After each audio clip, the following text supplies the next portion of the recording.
Pour la première fois, on a détecté sur Terre les ondes gravitationnelles. Donc c'est une première mondiale et ce qui va ouvrir un nouveau champ au niveau de l'astronomie. Cette découverte pourrait changer la face de l'univers. Cet après-midi a été confirmée partout dans le monde, comme ici à l'Institut de physique nucléaire de Lyon, la théorie des ondes gravitationnelles. Une hypothèse formulée en 1915 par un certain Albert Einstein. Une onde gravitationnelle, c'est ce qu'on appelle une perturbation de l'espace-temps. Donc la manière le plus simple de le voir, c'est que l'espace-temps, ça peut être comme la surface d'un lac.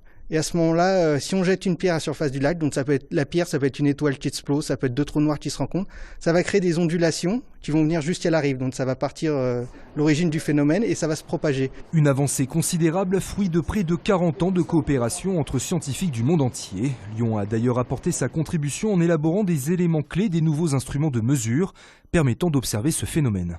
Donc actuellement, par exemple, on ne peut pas voir les trous noirs avec les télescopes qu'on a, alors qu'une onde gravitationnelle qui va être émise par un trou noir, elle va arriver sans distorsion jusqu'à la Terre, sans atténuation ou déformation. C'est-à-dire qu'on va pouvoir directement voir le phénomène tel que le trou noir, comme on ne l'avait jamais vu auparavant.